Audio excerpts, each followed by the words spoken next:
Hello student, we are discuss next stanza of our poem or two autumn. Who had in this stanza the poet described the occupation of autumn. Occupation यानी मुख्य पेशा. उसमें क्या बताया था first stanza में जो poet है उसने ऑटम के और सूर्य के बीच के संबंध बताए थे कि वो दोनों साथ मिलकर क्या क्या खेल खेलते हैं. अब जो नेक्स्ट स्टेंजा है नंबर 2, इसमें जो 3 स्टेंजा है विद 11 लाइन्स ईच, प्रत्येक की कितनी है 11 लाइन है. तो फर्स्ट जो स्टेंजा था फर्स्ट 11 लाइन थी उनमें पोइट ने ऑटम और सन के बीच जो कॉन्स्पायरेसी है जिससे फल फूलों को पकाया जाता है उसके बारे में बताया था. इन द सेकंड स्टेंजा जो ये सेकंड स्टेंजा है इसमें पोइट ऑटम को पर्सोनिफिकेशन कर रहा है और इसका जो मुख्य पेशा है उसके बारे में बता रहा है. In this stanza, the poet describes the occupation of autumn. Here, autumn is personified under 4 pictures: as a winnower, as a reaper, as a gleaner, and as a cider presser.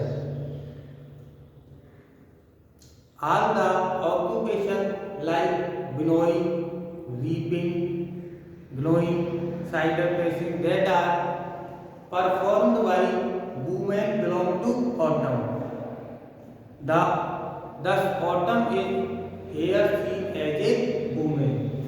The poet autumn को कैसे बता रहा है यहाँ पे एक women की तरह, एक औरत की तरह और उसका मानवीकरण कर रहा है.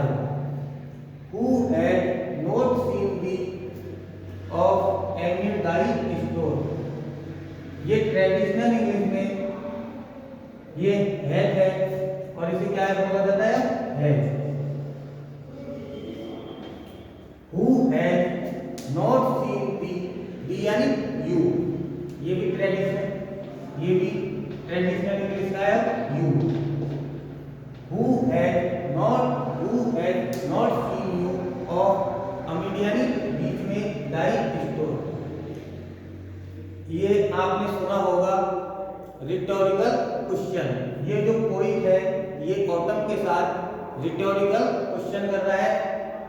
रिटोरिकल क्वेश्चन वो होता है जिसमें स्पीकर बात तो करता है लेकिन सामने वाले की यस और नो की कोई गुंजाइश नहीं रहती है.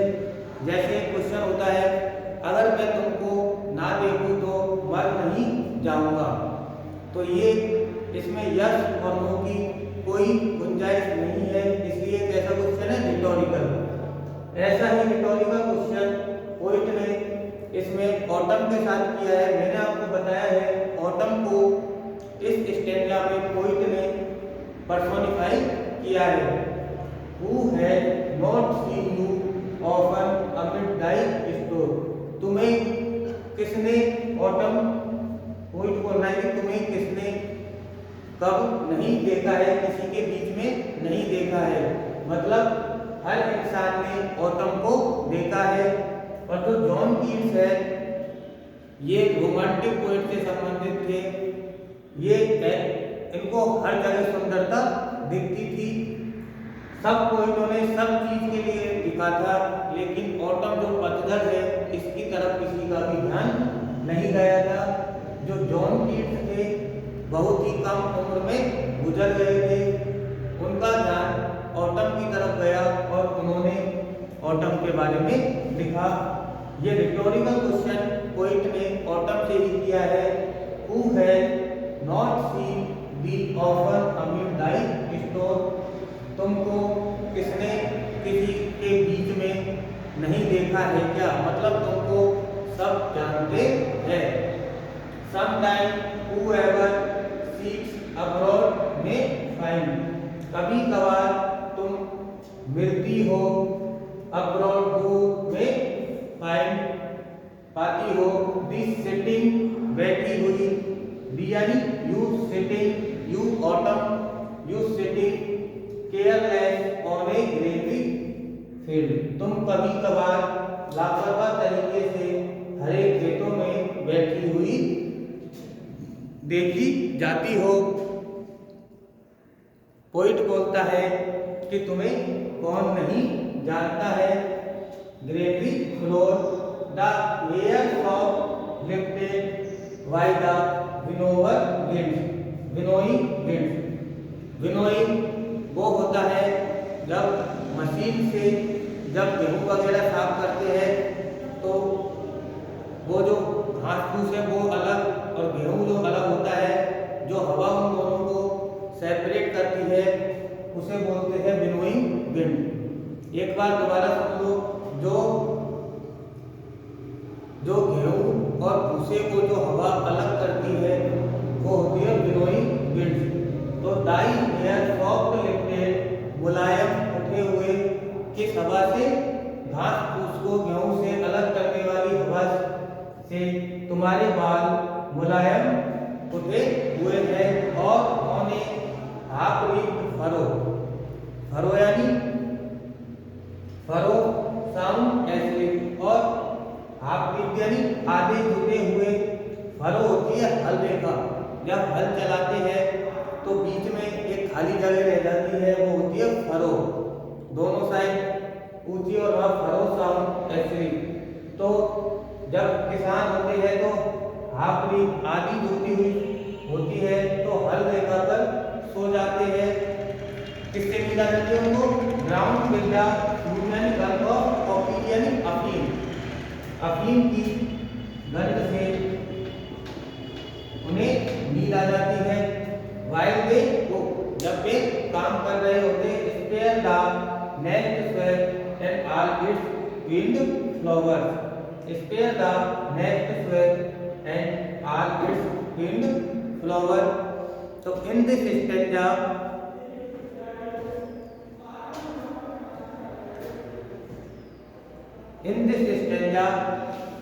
the poet personify the autumn and many types of autumn.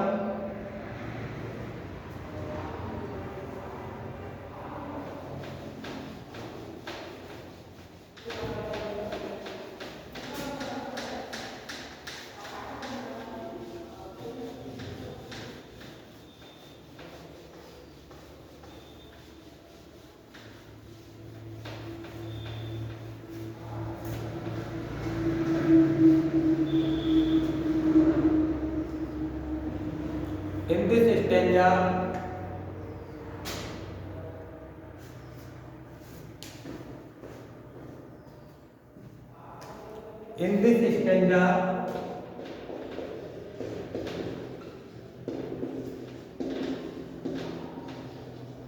in this stanza, the poet described the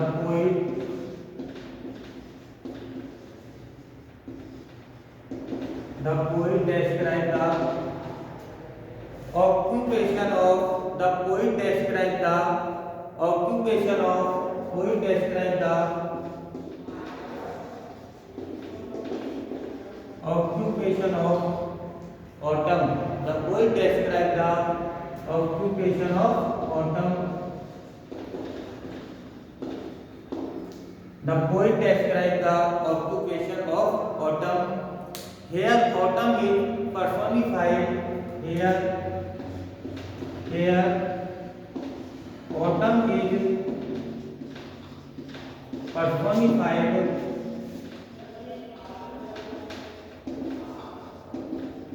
Personified यानी मानकीकरण। Here autumn is personified under four pictures. Under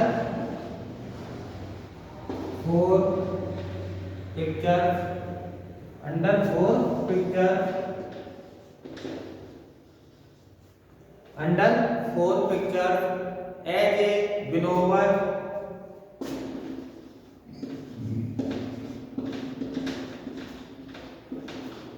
As a winnower, as a reaper, as a beeper, as a beeper, as a gleaner, as a gleaner, as a gleaner, as a gleaner, and as a cider presser, and as a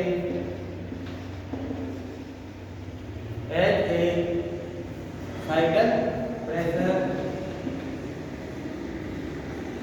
as a cider presser. All the occupation like winnowing, all the occupation, all the occupation, all the occupation, all the occupations like, all the occupations like winnowing,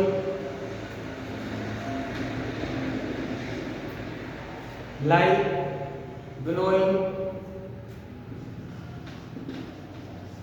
winnowing, reaping,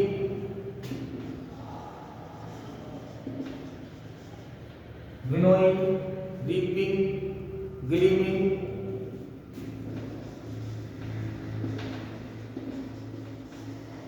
winnowing, reaping, reaping यानी काटना,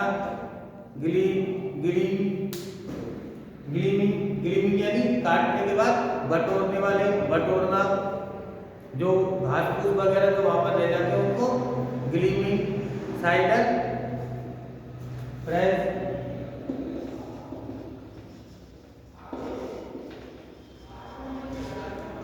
cider pressing that are performed by women, that are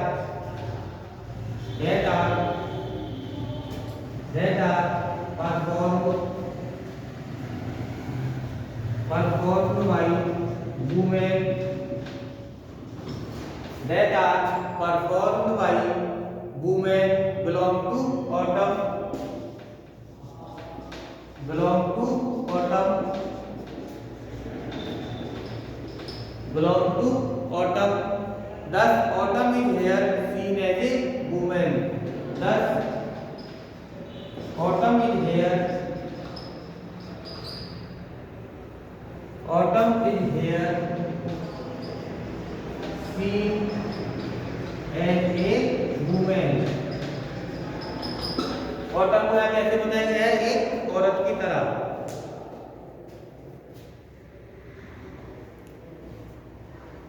as a woman.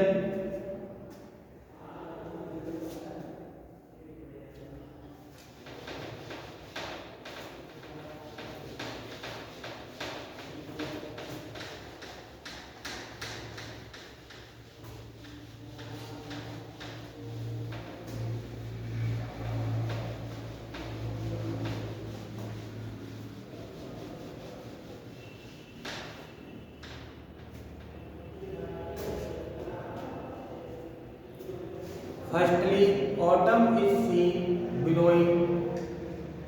Firstly,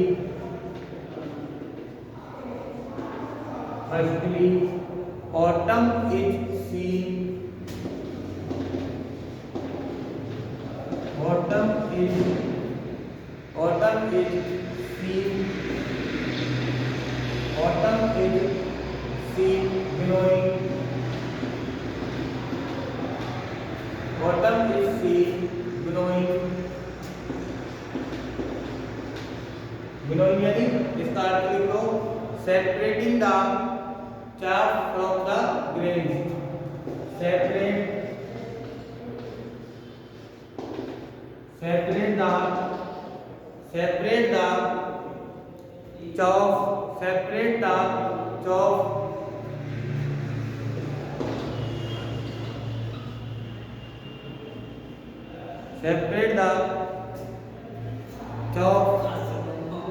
separate the chaff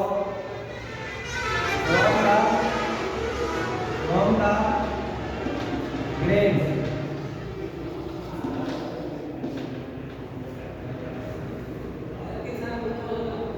also said that kids also said that kids are also said that if anyone wants to see autumn, if anyone wants to see autumn, if anyone wants to see autumn, he may go to the field. He or she may go to the field. अगर किसी को autumn देंगे तो कहाँ पे जा सकता है वो? खेतों में. And see the women engage in the work field. And see the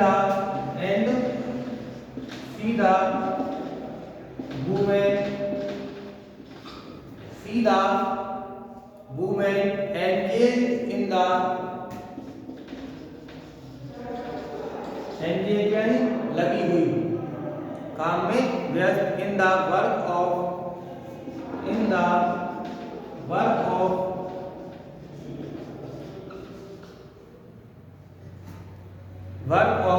winnowing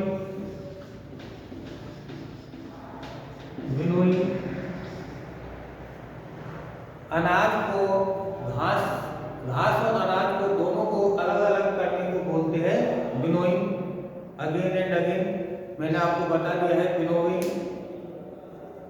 घास जो विनोइंग बिल्ड तो वो होती है जो अनाज जब नीचे आ जाता है अनाज और जो घास फूस जो अलग होता है वो होती है विनोइंग बिल्ड. और विनोइंग होती है उसमें से अनाज को अलग करना, घास फूस में से अनाज को अलग करना और घास फूस को अलग करना.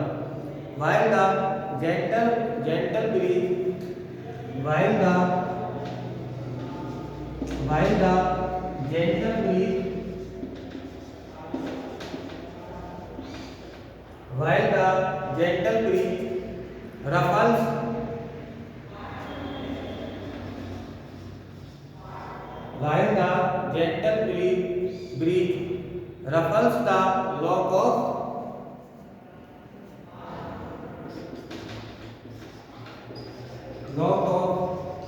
her hair, lock of their hair.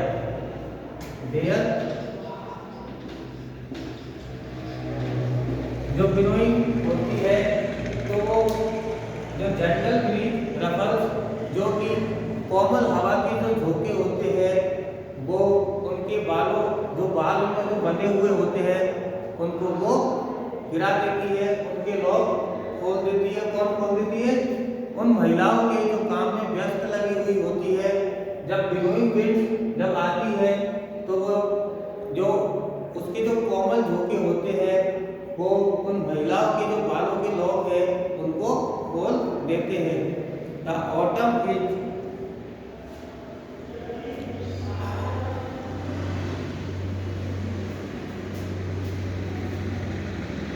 इससे आगे नेक्स्ट वीडियो में. ओके.